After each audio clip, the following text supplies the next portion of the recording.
This is a part of cleaning flues.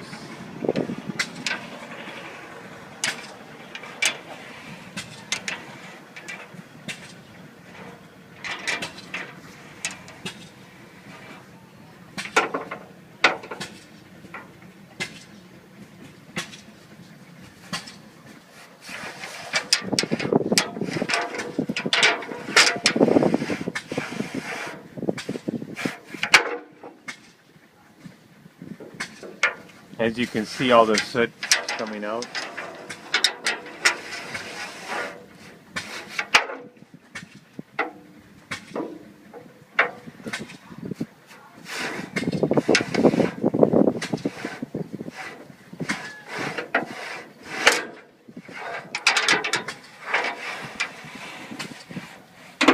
And then to give you an idea of how far he's got to pull it out.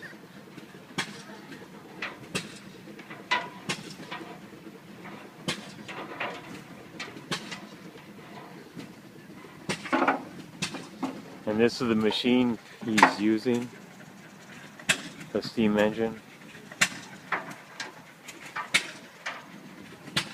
for today.